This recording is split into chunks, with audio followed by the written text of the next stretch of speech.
चौथी अध्याय सीखने के लिए फॉर्म सेंट एंड सीयर्स। समाज की समृद्धि के लिए दो महत्वपूर्ण आवश्यकताएं हैं। धन सृजन के माध्यम से समृद्धि और लोगों की मूल्य प्रणाली को संजोना। इन दोनों का संयोजन ही राष्ट्र को वास्तव में मजबूत और समृद्ध बनाएगा। मैं हमेशा युवाओं से सपने देखने के लिए कहता हूं। यह संदेश इस समझ से आता है कि हम में से हर एक के अंदर सफलता के लिए परिस्थितियां बनाने की क्षमता है। एक तरह से कहें तो अपनी इच्छाएं खुद की ओर आकर्षित करने की। जब आइंस्टीन ने एक बच्चे के रूप में पहली बार कंपास देखा तो वह इस बात से मोहित हो गए कि जब भी वे दिशा बदलते थे तो सुई कैसे चलती थी। सुई को देखना उनके लिए एक जुनून बन गया, क्योंकि उन्होंने कंपास की सुई को घुमाने वाली अदृश्य शक्ति को समझने की कोशिश की। यह शक्ति कहां स्थित थी? इसे कौन नियंत्रित करता था? यह हमेशा काम क्यों करती थी? यह किस चीज से बनी थी? क्या ऐसी जगहें थीं जहां यह काम नहीं करती थी? यह निश्चित रूप से पृथ्वी की चुंबकीय ऊर्जा है, जो कंपास की सुई, एक छोटे चुंबक को पृथ्वी के चुंबकीय क्षेत्र के उत्तर दक्षिण अक्ष के साथ खींचती रहती है। लेकिन क्या यह सब इतना ही है? हम चुंबकीय क्षेत्र को काम करते हुए आसानी से देख सकते हैं, लेकिन अपनी इंद्रियों से इसका पता नहीं लगा सकते। भले ही यह हमारे ग्रह पर हर जगह मौजूद है, तार्किक रूप से यह हमारे अंदर भी मौजूद है। इसी प्रकार हमारा ग्रह भी निरंतर गतिशील अवस्था में है, क्योंकि यह घूमता रहता है अंतरिक्ष के माध्यम से। ग्रह पर सब कुछ इस आंदोलन का एक हिस्सा है। भले ही हमें ऐसा लगता है कि हम गतिहीन हैं, मैं ग्रह पर हूं और इस प्रकार उस ऊर्जा का हिस्सा हूं जो इसे चलाती है। ऊर्जा जो ग्रह का सार है वह मुझ में है। डायर का तर्क है कि हम इस सार्वभौमिक ऊर्जा का उपयोग अपनी इच्छा की वस्तुओं को हमारे पास लाने के लिए कर सकते हैं, क्योंकि हम जो चाहते हैं वह भी हमारे अंदर है। और इसके विपरीत यह एक बन जाता है संरेखण और इच्छा शक्ति का मामला, जो हमें इस शक्ति का उपयोग करने की अनुमति देता है। विज्ञान और अध्यात्म के मिलन के बिंदुओं पर इस तरह के विचारों के साथ मैंने 1 साल के समय में कुछ अनोखी जगहों पर जाने के अवसर निकाले। इनमें से ज्यादातर जगहें मेरे लिए नई थीं और मुझे कुछ ऐसी चीजों के बारे में ज्यादा जानने का मौका दिया जिनमें मेरी हमेशा से दिलचस्पी थी, लेकिन मैं उन्हें नहीं खोज पाया था, जैसे कि संतों और दृष्टाओं की दुनिया। मैंने देखा कि जिन आध्यात्मिक केंद्रों में मैं गया वहां कई तरह की गतिविधियां चल रही थीं। एक जगह मुझे दी जा रही मूल्य आधारित शिक्षा ने प्रभावित किया। दूसरी जगह प्राचीन विज्ञान को आधुनिक विज्ञान के साथ एकीकृत करने का प्रयास किया जा रहा था और संस्कृत दस्तावेजों का अध्ययन करके पहले के समय में हुई प्रगति का अनुमान लगाया जा रहा था। मैंने देखा कि कैसे एक सूफी संत विभिन्न धर्मों के लोगों के लिए आकर्षण का केंद्र बन सकता है। मैंने एक गुरु के साथ विज्ञान और आध्यात्म के मिश्रण पर विस्तार से चर्चा की। मैंने देखा कि कैसे एक पुण्य आत्मा धार्मिक शक्ति प्रदान करने से आगे बढ़कर अस्पताल और विश्वविद्यालय स्थापित करने और पानी की आपूर्ति की योजना भी बना सकती है। एक जगह ऐसी थी जो कैंसर से पीड़ित रोगियों की परेशानी को कम करने का प्रयास करती थी। एक अन्य केंद्र चिकित्सा विज्ञान और ध्यान के बीच संबंध की खोज कर रहा था। मेरी यात्रा 13 जून 2001 को शुरू हुई, जब मेरी मुलाकात प्रमुख स्वामी महाराज से हुई। अहमदाबाद में स्वामी नारायण संस्था के बारे में स्वामी जी से मेरी चर्चा, विज्ञान और अध्यात्म का सम्मिश्रण तथा राष्ट्रीय स्तर पर इसकी भूमिका, विकास 1 घंटे तक चला। मैं शब्दशः पुनरुत्पादन करने के लिए प्रेरित हूं। स्वामी जी से प्रश्न और उत्तर। अब्दुल कलाम एके।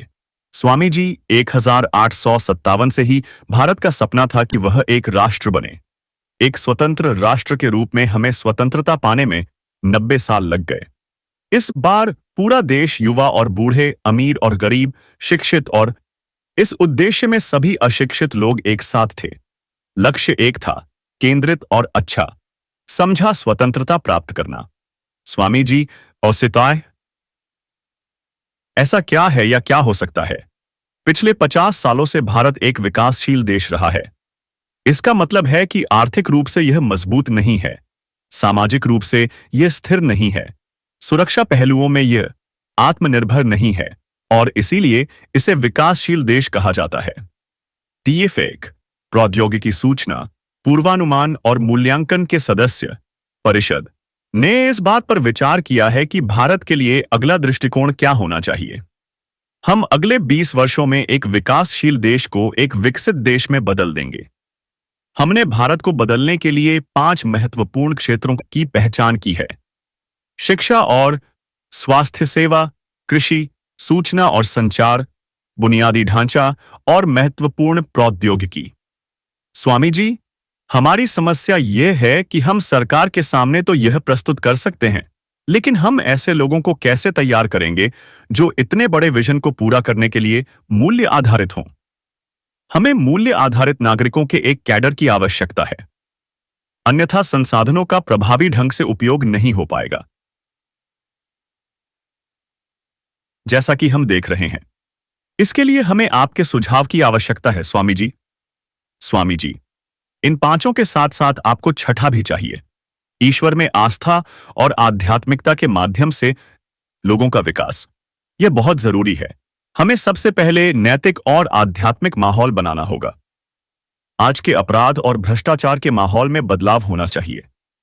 हमें ऐसे लोगों की जरूरत है जो शास्त्रों के नियमों के अनुसार जीवन जीते हों और ईश्वर में आस्था रखते हों। इसके लिए हमें आस्था को फिर से जगाना होगा। इससे चीजें आसान हो जाएंगी, हमारी समस्याएं हल हो जाएंगी और हम अपने सपनों को पूरा कर पाएंगे।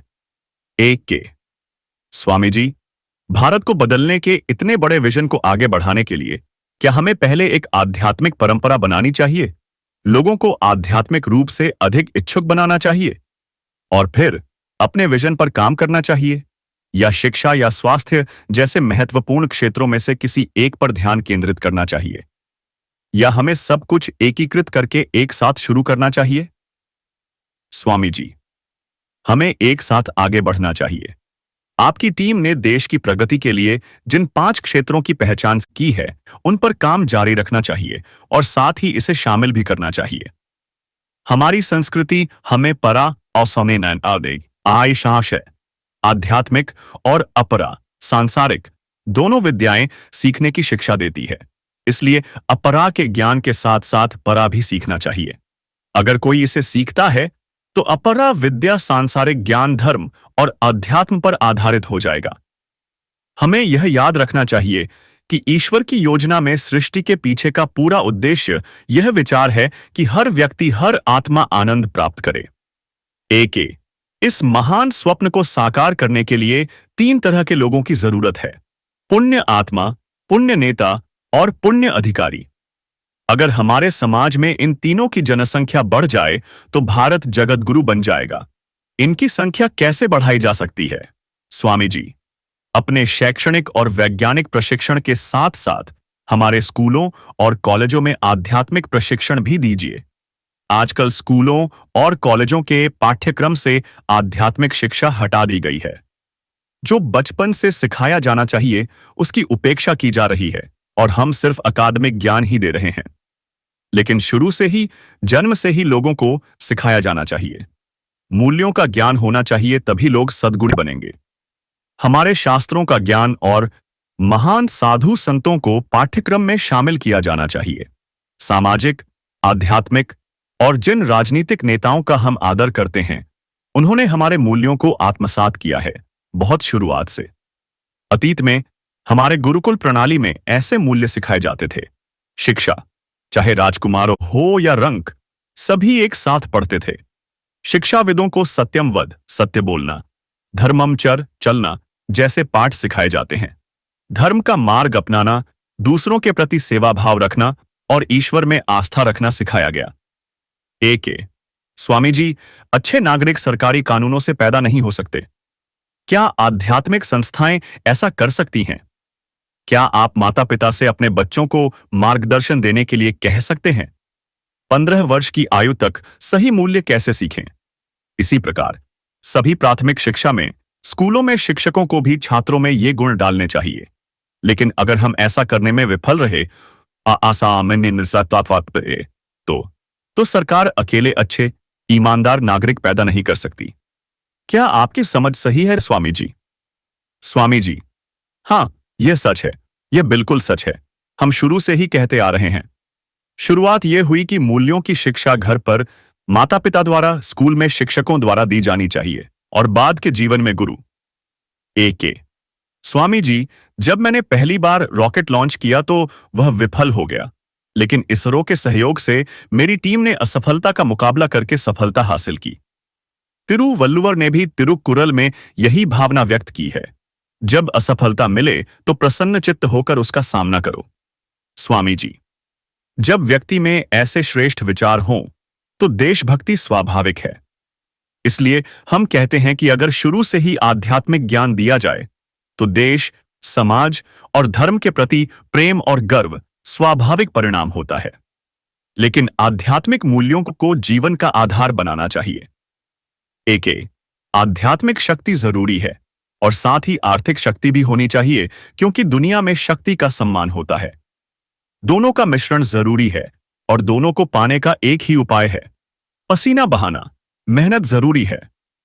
स्वामी जी, हम अक्सर कहते हैं मानव प्रयास और ईश्वर की कृपा। यहां तक कि पहले रॉकेट की विफलता जिसका आपने सामना किया, वह भी आपके भले के लिए थी। इसने आपको चीजों को बेहतर बनाने के लिए प्रेरित किया। ईश्वर ने अंततः आपको सफलता प्रदान की है। एक भारत के विकास के लिए मैं 5 समान विचारधारा वाले व्यक्तियों के साथ एक ट्रस्ट विजन 2020 की स्थापना करना चाहता हूं। इसके लिए मैं आपका आशीर्वाद चाहता हूं। स्वामी जी, भगवान का आशीर्वाद आप पर पहले से ही है।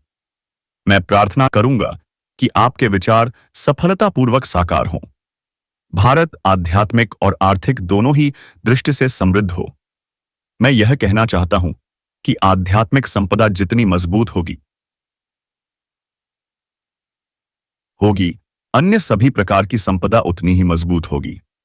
यदि आप केवल भौतिक संपदा बढ़ाएंगे तो मनुष्य विलासिता और सांसारिक सुखों में खो जाएगा। आध्यात्मिकता उसे वापस ले जाएगी, उसे सांसारिक सुखों से ऊपर उठने में मदद करेगी। वास्तव में हम शायद ही कभी वह प्रदान करते हैं जिसकी वास्तव में आवश्यकता है।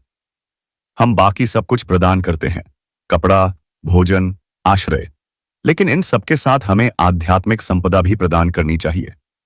हमें यह याद रखना चाहिए कि जब मनुष्य को आवश्यकता से अधिक धन और शक्ति प्राप्त होती है तो वह बर्बादी, बेचैनी और विनाश को आमंत्रित करता है। वह नियंत्रण खो देता है। आज आप यहां आए, ये अच्छी बात है। इससे हमें बहुत खुशी मिली है। अतीत के ऋषियों ने भी हमें विज्ञान दिया है। आप भी ऋषि हैं। सितंबर 2001 में मैंने अजमेर में सूफी फकीर ख्वाजा मोइनुद्दीन चिश्ती की दरगाह शरीफ का दौरा किया, जिन्हें गरीब नवाज के नाम से जाना जाता है। यहाँ 1256 ईस्वी में 114 वर्ष की आयु में संत ने 6 दिनों के लिए एकांत में प्रार्थना करने के लिए अपने कक्ष में प्रवेश किया, जिसके अंत में उनका निधन हो गया। जब मैं दरगाह के चक्कर लगा रहा था तो मैं दरगाह की खूबसूरती से प्रभावित था। 800 साल पहले एक संत ने दरगाह के चारों ओर चक्कर लगाया था। अरब से चलकर अजमेर पहुंचने से पहले कई देशों से गुजरा। उन्होंने अपने आसपास शांतिपूर्वक रहने वाले विभिन्न समुदायों को एक साथ लाया। धर्मस्थल ख्वाजा गरीब नवाज की शिक्षाएं और संदेश असाधारण चरित्र के हैं। उनकी सरल शिक्षाएं पत्थर दिल को भी छू जाती थीं। उनकी स्नेह भरी नजर सबसे क्रूर दुश्मन को भी चुप करा सकती थी। वे सार्वभौमिक प्रेम और शांति का संदेश लेकर आए।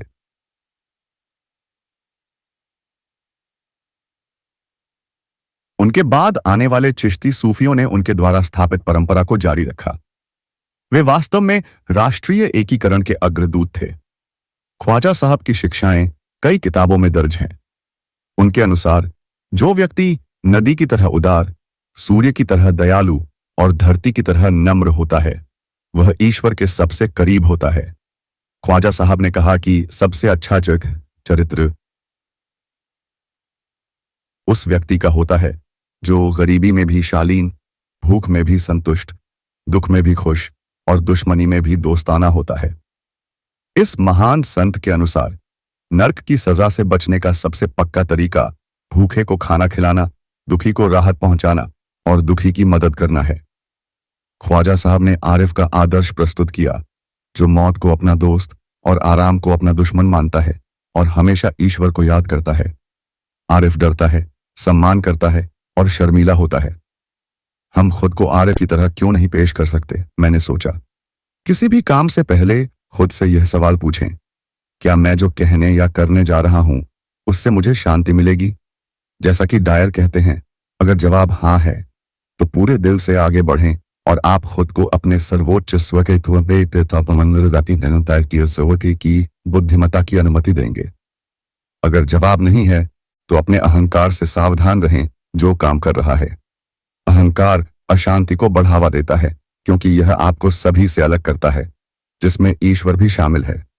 ख्वाजा साहब की दरगाह पर मैं उस आवाज को सुन सकता था जो केवल यही चाहती है कि आप अपने आप में शांति से रहें।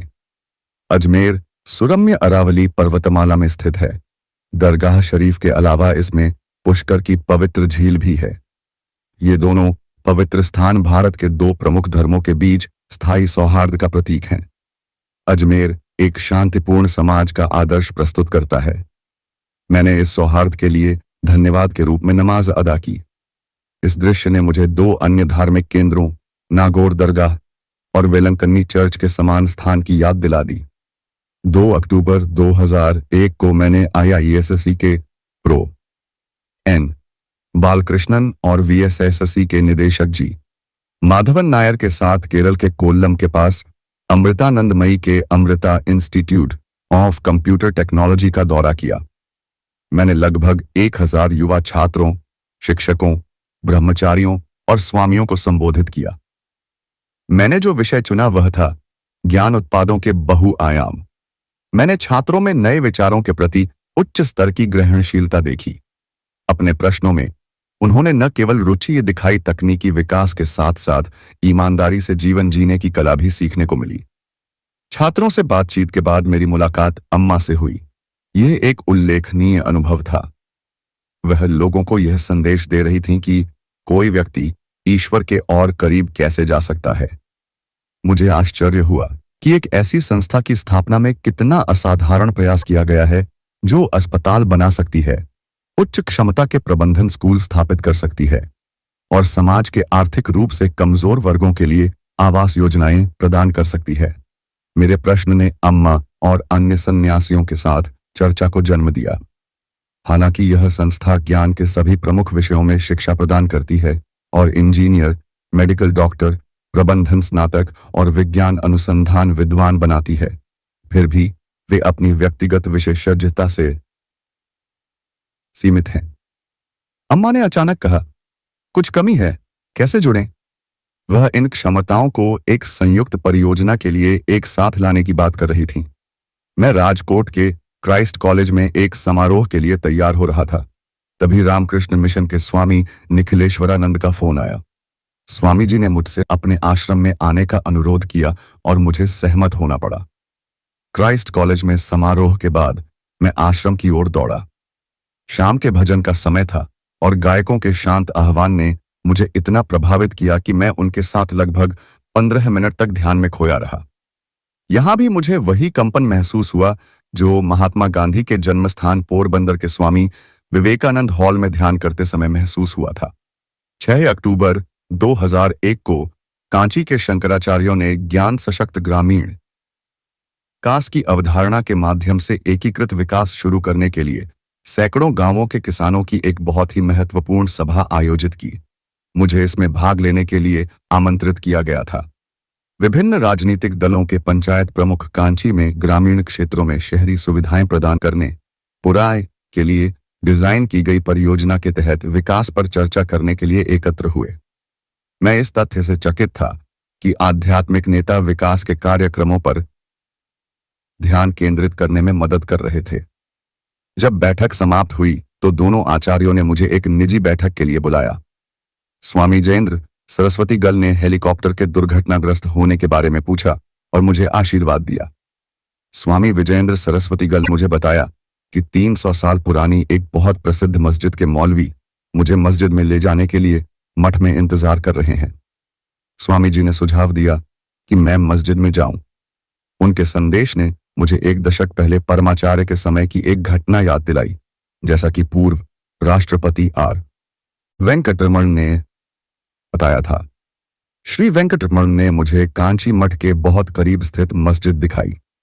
कुछ साल पहले मस्जिद के जमायत अधिकारियों और जिला अधिकारियों ने मस्जिद को किसी अन्य उपयुक्त स्थान पर स्थानांतरित करने का फैसला किया, क्योंकि इसका वर्तमान स्थान मठ और मस्जिद दोनों के लिए असुविधाजनक था। चूंकि बड़ी संख्या में लोग ऐतिहासिक मस्जिद में आते हैं और मठ में भी भारी भीड़ होती है, इसलिए यातायात को प्रबंधित करना मुश्किल हो रहा था। मठ मस्जिद को उसके नए स्थान पर फिर से बनाएगा। किसी तरह यह संदेश परमाचार्य तक पहुंच गया। उन्होंने पूरे विचार का कड़ा विरोध किया। उन्होंने कहा, वास्तव में जब सुबह 4:30 पर मस्जिद से नमाज के लिए आवाज़ से तो यह मेरे दैवीय कर्तव्यों के लिए एक चेतावनी के रूप में कार्य करता है, और कई अन्य कारणों से भी वे मस्जिद के स्थानांतरण के विरोधी थे। उन्होंने जिला अधिकारियों और मठ दोनों को यह स्पष्ट कर दिया। परमाचार्य मौन व्रत में चले गए। अंततः मस्जिद को स्थानांतरित करने का काम रोक दिया गया। बाद में मैं मस्जिद गया और मौलवी और काजी से मिला और वहां नमाज अदा की। लगभग 50 छात्र पवित्र कुरान सीख रहे थे। मैं उनके साथ बैठा और उनसे अल-हम्मतु सूरा, जो कुरान का सार है, सुनाने को कहा। कांची में मुझे वैदिक पाठ और कुरान के पाठ साथ साथ देखने का सौभाग्य मिला। यहीं भारत की महानता और सार निहित है। क्या कांची का सीखने के प्रति एकीकृत दृष्टिकोण हमारे और भविष्य के लिए एक प्रकाश स्तंभ बन सकता है? दुनिया के लिए शंकर इंजीनियरिंग कॉलेज में संस्कृत भाषा पर चर्चा के दौरान शंकराचार्यों की अध्यक्षता में आयोजित इस सम्मेलन में प्रोफेसरों, छात्रों और शिक्षकों ने हिस्सा लिया। यह स्पष्ट हो गया कि प्राचीन संस्कृत साहित्य वैज्ञानिक सिद्धांतों और कार्यप्रणाली का भंडार है। यहां तक कि विमान, हवाई जहाज बनाने के तरीके के बारे में भी ग्रंथ मौजूद हैं। भौतिकी, रसायन विज्ञान, चिकित्सा और आयुर्वेद जैसे विषयों पर बेशक अच्छी तरह से दस्तावेज मौजूद हैं। इस बात पर आम सहमति थी कि हमारे प्राचीन विद्वानों और वैज्ञानिकों के काम की गहन जांच की जानी चाहिए और जहां संभव हो आधुनिक विज्ञान के साथ एकीकृत किया जाना चाहिए। व्हाइटफील्ड स्थित Shri Sathya Sai institute of higher learning से प्रोफेसर रामाराव और मेरे लिए निमंत्रण आया। दिन की शुरुआत सुबह 7 बजे प्रार्थना से हुई। उसके बाद काव्यात्मक रूप में प्रवचन हुआ। इसका विषय था कि अपने दिलों से नफरत को कैसे दूर करें, अहंकार का त्याग करके और उसके स्थान पर प्रेम को स्थापित करके। जब साईं बाबा भक्तों के बीच जाते थे तो लोगों के दर्द, कठिनाइयों और समस्याओं पर उनकी उपचारात्मक उपस्थिति का प्रभाव तुरंत स्पष्ट हो जाता था। जनवरी 2002 में मैंने व्हाइटफील्ड में मेडिकल टेक्नोलॉजी और हेल्थ केयर पर एक सम्मेलन में भाग लिया।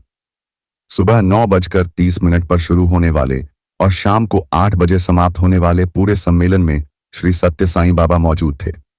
उन्होंने हर प्रस्तुति को आशीर्वाद दिया और जब मैंने अपनी 5 मिनट की प्रस्तुति समाप्त की, जिसमें बताया गया कि कैसे प्रौद्योगिकी मानव जीवन को बदल सकती है, इसका एक उदाहरण कार्डियक स्टेंट है।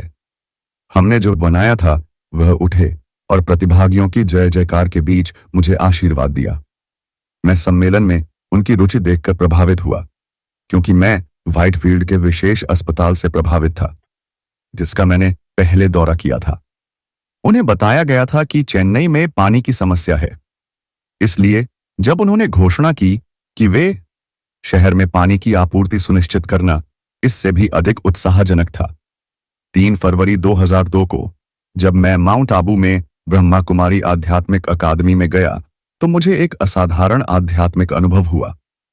ब्रह्मा कुमारी के देवता शिव बाबा एक शिष्य धादी गुजर पर अवतरित हुए। हमारी आंखों के सामने उनका व्यक्तित्व बदल गया। उनका चेहरा चमक उठा, उनकी आवाज गहरी हो गई जब उन्होंने 4 खजानों के बारे में बात की: ज्ञान, योग, सदाचार और सेवा। मैं, शिवथानु पिल्लई और सेल्वा मूर्ति भाग्यशाली थे कि उन्होंने हमें मंच पर बुलाया और आशीर्वाद दिया। जब उन्होंने हमें आशीर्वाद दिया तो उन्होंने कहा, भारत पृथ्वी पर सबसे सुंदर भूमि बन जाएगा। डॉक्टर प्रताप मिड्ढा की अध्यक्षता वाले ब्रह्मा कुमारी अकादमी के global hospital and research centre में कोरोनरी आर्टरी डिजीज (CAD) के मरीजों, जिन्हें दिलवाला के नाम से जाना जाता है, के साथ मेरी बातचीत से यह स्पष्ट रूप से पता चला कि मन, शरीर की अंतःक्रिया, एक विषय जिस पर मैंने पिछले अध्याय के अंत में चर्चा की थी, स्वास्थ्य के लिए महत्वपूर्ण है, जिसे शारीरिक, मानसिक और आध्यात्मिक कल्याण के रूप में परिभाषित किया जाता है। मेरे मित्र डॉक्टर W. सेल्वामूर्ति ने वर्षों के नैदानिक कार्य के माध्यम से यह सिद्ध किया कि योग और ध्यान दर्द को काफी हद तक कम करते हैं। जब मैं रक्षा मंत्री का वैज्ञानिक सलाहकार था, तब मुझे रक्षा संस्थान फिजियोलॉजी और संबद्ध विज्ञान DIPAS के माध्यम से जिन प्रयोगों को आरंभ करने का अवसर मिला, उनमें शामिल हैं मन और शरीर के समन्वय के माध्यम से 4 की दिशा में नया दृष्टिकोण। प्रताप मिड्ढा और डॉक्टर सेल्वामूर्ति ने मिलकर एक अनूठा उपचार तैयार किया, हृदय रोगियों के लिए। जब मैंने 2 साल पहले इस परियोजना की समीक्षा की थी, तो लगभग 60 मरीजों ने बताया कि उन्हें बेहतर स्वास्थ्य की अनुभूति हुई है। अब इससे उत्कृष्ट परिणाम प्राप्त हुए हैं। 400 रोगियों ने प्रगति की रिपोर्ट दी। उपचार में जीवन शैली शामिल थी, तनाव प्रबंधन के लिए राजयोग ध्यान, हाइपरलिपिडेमिया के जोखिम को कम करने के लिए कम वसा वाले उच्च फाइबर आहार और कार्डियोवैस्कुलर और चयापचय दक्षता में सुधार के लिए नियमित एरोबिक व्यायाम। मुझे उम्मीद है कि चिकित्सा उपचार न केवल शरीर बल्कि मन को भी ठीक करने पर अधिक जोर देना शुरू कर देगा। माउंट आबू में ब्रह्मा कुमारी आध्यात्मिक अकादमी की मेरी पिछली यात्रा के दौरान बहन उषा ने मुझे हाल ही में शामिल हुई 30 ब्रह्मा कुमारियों के साथ समूह चर्चा में बातचीत करने का काम दिया था। उनके चेहरे पर उत्साह देखकर बहुत खुशी हुई। रात्रि भोज के बाद जब मैंने उनसे उनके जीवन के उद्देश्य के बारे में पूछा, तो उनका एकमत जवाब था, आध्यात्मिक प्रयास के माध्यम से लोगों की सेवा करना। सेल्वामूर्ति और मैं 1000 साल पहले अवाइयार द्वारा रचित एक तमिल कविता पढ़कर भावुक हो गए, जिसका असामान्य इस प्रकार है। मनुष्य के रूप में जन्म लेना दुर्लभ है, बिना किसी विकृति के जन्म लेना और भी दुर्लभ है। भले ही आप बिना किसी विकृति के पैदा हुए हों, ज्ञान और शिक्षा प्राप्त करना दुर्लभ है। भले ही कोई ज्ञान और शिक्षा प्राप्त कर सके, फिर भी प्रसाद और तप करना दुर्लभ है। लेकिन जो प्रसाद और तप करता है, उसके स्वागत के लिए स्वर्ग के द्वार खुल जाते हैं। फिर मैंने ब्रह्मा कुमारियों को बताया कि कैसे थुम्बा के बिशप ने अंतरिक्ष अनुसंधान स्टेशन की स्थापना के लिए चर्च की भूमि को हस्तांतरित करने की अनुमति दी, जैसा कि इस पुस्तक के अध्याय 3 में दिया गया है। इस कहानी से क्या निष्कर्ष निकाला जा सकता है? मैंने उनसे पूछा। ब्रह्मा कुमारियों ने जवाब दिया कि हमारी सभ्यता समृद्ध है, जो आगे की सोच, सद्भाव और बेहतर समझ की ओर ले जाती है। इतने महान राष्ट्र और लोगों के होते हुए भी सांप्रदायिक झड़पें क्यों होती हैं? मुझे लगता है कि जब किसी राष्ट्र के पास कोई दूरदृष्टि नहीं होती है, तो छोटे दिमाग उसके मामलों को अपने हाथ में ले लेते हैं। लाभ उठाने के लिए विज्ञान और अध्यात्म का एकीकरण आवश्यक होगा। विज्ञान और प्रौद्योगिकी का मानव जाति को ज्ञान देने के लिए श्री अरबिंदो ने 1911 में गीत में लिखा था, एक समय आएगा जब भारतीय मन अंधकार को दूर कर देगा। जो कुछ उस पर आ पड़ा है, वह दूसरे और तीसरे हाथ से सोचना या राय रखना बंद कर देता है और अर्थ के बारे में पूरी स्वतंत्रता के साथ न्याय करने और पूछताछ करने के अपने अधिकार पर पुनः जोर देता है। अपनी संस्कृति और परंपरा का सम्मान करें।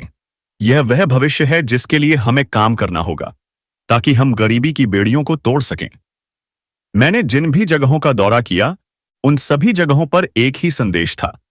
आपके भीतर एक उच्चतर आत्मा है जो भौतिक दुनिया की सीमाओं से परे है। मैंने अपने पिता में इस उच्चतर आत्मा की उपस्थिति महसूस की। मैंने वर्षों से सीखा है कि परिस्थितियों के बावजूद अपना संतुलन बनाए रखना चाहिए। मैंने हारे बिना असफलताओं और निराशाओं का सामना किया है। मैं अपना बाकी जीवन खुद के साथ और दूसरों के साथ शांति से जीना चाहता हूं। मैं दूसरों के साथ झगड़ों में नहीं पड़ना चाहता। यह व्यक्ति के सामने चुनौती है क्योंकि वह अपनी सीमाओं से आगे बढ़ने का प्रयास करता है। इस बिंदु पर मुझे पवित्र कुरान से एक सूरा याद आता है। ऐ पैगंबर, आप उन लोगों को घोषणा करते हैं जो आपके उपदेश को स्वीकार नहीं करते हैं, जिसकी आप पूजा करते हैं। मैं उसकी पूजा नहीं करता, और जिसकी मैं पूजा करता हूं, तुम उसकी पूजा नहीं करते। तुम्हारे कर्मों का फल तुम्हारा है, मेरे कर्मों का फल मेरा है। हम जो हैं, जिस पर हम विश्वास करते हैं, वह सिर्फ हमारा है। एक बार जब हम उस ज्ञान पर भरोसा कर लेते हैं जिसने हमें बनाया है, तो हम एक ऐसा विश्वास विकसित कर सकते हैं जो हमें हमारे जीवन भर बनाए रखता है। भारतीय उच्चतर आत्म की अवधारणा से अच्छी तरह वाकिफ हैं, या शायद सर्वोच्च आत्म बेहतर शब्द है। पीढ़ियों से हमारे पूर्वज इसी अवधारणा के अनुसार अपना जीवन जीते रहे। लेकिन आज के कई लोगों के लिए, जो शायद भौतिक दुनिया में बहुत गहराई से निहित हैं, यह विचार ऊंचा और आध्यात्मिक लगता है। मेरे लिए यह मेरे जीवन जीने के तरीके की आधारशिला रही है। रहना। एक बार जब मैं बैंगलोर के लिए निकल रहा था, मैंने अपने एक दोस्त से बात की और उसे बताया कि मैं युवाओं से बात करने जा रहा हूं और क्या उसके पास कोई सुझाव है। उसने कोई सुझाव तो नहीं दिया, लेकिन मुझे ज्ञान की ये बातें बताईं। जब बोलो तो सच बोलो, जब वादा करो तो पूरा करो, अपना भरोसा निभाओ, अपने हाथों को मारने से रोको और जो कुछ अवैध और बुरा है उसे लेने से रोको। कौन से कार्य सबसे उत्तम है? किसी मनुष्य के हृदय को प्रसन्न करना, भूखे को भोजन कराना, दुखियों की सहायता करना, दुखी लोगों का दुख कम करना और दूसरों की गलतियों को दूर करना। घायल। ईश्वर की सभी रचनाएं उसका परिवार हैं, और वह ईश्वर का सबसे प्रिय व्यक्ति है, जो ईश्वर की रचनाओं के लिए सबसे अधिक भलाई करने का प्रयास करता है। ये पैगंबर मोहम्मद की कही बातें हैं। मेरे जिस मित्र ने मुझे ये बताया, वह तमिलनाडु के एक दीक्षार्थी का परपोता और एक गणपतिगल वैदिक विद्वान का पोता है। वह कोई और नहीं बल्कि व्हाइट ज़्यास राजन है। ऐसा दृष्टिकोण केवल हमारे देश में ही संभव है। हमें ऋग्वेद का यह कथन याद रखना चाहिए, आनो भद्र क्रतवो येन्तु विश्वतः, अर्थात हर ओर से अच्छे विचार हमारे पास आएं। मुझे अपने परिवार में घटी एक घटना याद आती है। मेरे दादा और परदादा को रामेश्वरम में अंबालाकर कुलीन नेता कहा जाता था। इस द्वीप को उस स्थान के रूप में जाना जाता है जहां भगवान राम ने रावण के विरुद्ध अपना अभियान शुरू किया था। यह द्वीप इस अवसर पर सीता उनकी दिव्य प्रतिरूप के साथ उनके विवाह का आयोजन करके इस अवसर का जश्न मनाता है। मेरे परदादा इस अवसर के लिए एक तैरता हुआ मंच प्रदान करते थे, जहां रामर तीर्थम नामक पवित्र तालाब के माध्यम से सुसज्जित विग्रह को ले जाया जाता था। तालाब बहुत गहरा है। भगवान राम के सुंदर स्वर्ण आभूषणों से सजे विग्रह के साथ तैरते हुए मंच को तालाब के केंद्र में एक छोटे मंडप के चारों ओर ले जाया जाता है। तब और अब पूरा रामेश्वरम इस अवसर के लिए इकट्ठा होता है। एक साल मेरे परदादा इस घटना को देख रहे थे, तभी एक दुर्घटना घटी। विग्रह नीचे गिर गया और डूब गया। बिना किसी हिचकिचाहट या संकेत के उन्होंने टैंक में छलांग लगा दी और पूरे शहर को देखते हुए विग्रह को वापस ले आए। मंदिर के पुजारियों ने हमारे परिवार के लिए मुथल मरियाथाई बाई आये सैदतई पहला सम्मान स्थापित किया। विग्रह के ठीक होने और हमारे परिवार पर भगवान की कृपा बरसाने के लिए सर्वशक्तिमान को धन्यवाद देने के लिए रामेश्वरम मस्जिद में एक विशेष प्रार्थना की गई। मैं हमेशा से इस घटना को मानवीय भाईचारे और सद्भाव का एक ज्वलंत उदाहरण मानता आया हूं, जो आज के संदर्भ में विशेष रूप से महत्वपूर्ण है। क्या हम में से प्रत्येक व्यक्ति, जहां भी हो, ऐसे भाईचारे को बढ़ावा देने में मदद नहीं कर सकता? 15 अगस्त 1947 को मेरे हाई स्कूल के शिक्षक रेव इयादुरई सोलोमन मुझे पंडित जवाहरलाल नेहरू का आधी रात का स्वतंत्रता भाषण सुनने के लिए ले गए। हम सभी यह सुनकर भावुक हो गए कि उन्होंने कहा कि हम स्वतंत्र हो गए हैं। अगले दिन के समाचार पत्रों में बैनर हेडलाइन ने इस महत्वपूर्ण घटना की घोषणा की, लेकिन तमिल समाचार पत्र में पंडित जी के भाषण की रिपोर्ट के साथ साथ मैंने एक और समाचार पढ़ा, जो मेरी याददाश्त में बसा हुआ है। यह इस बारे में था कि महात्मा गांधी कैसे थे। दंगा प्रभावितों के दर्द को कम करने के लिए नोआखली में नंगे पैर चलना, वहां के परिवारों को।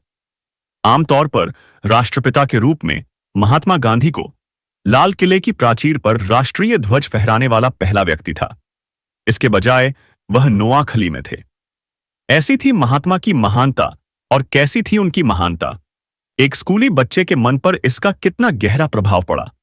युवा पीढ़ी की नब्ज को पहचान कर तथा युवाओं की बुद्धि से लैस होकर बढ़ो। मैंने प्रौद्योगिकी परियोजनाओं के साथ अपने स्वयं के अनुभवों के बारे में गहराई से सोचा, जहां लोग उन समस्याओं पर काम करते थे जो नई थीं और जिनके लिए प्रयास की आवश्यकता थी। अभूतपूर्व थे। वास्तव में क्या चीज किसी को मुश्किलों का सामना करने में सफल बनाती है? हमने सपने देखने और उन्हें पूरा करने के महत्व के बारे में बात की है। प्रतिबद्धता, कड़ी मेहनत और दृढ़ निश्चय के साथ आगे बढ़ने की आध्यात्मिक शक्ति, कठिनाइयां और असफलताएं। क्या सृष्टि के चक्र में कुछ कमी है? सारांश: हमारा आध्यात्मिक ज्ञान हमारी ताकत रहा है। हम एक राष्ट्र के रूप में जीवित रहे।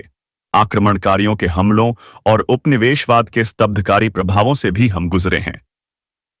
हमने अपने समाज में दरारों और विभाजनों के साथ तालमेल बिठाना सीखा है।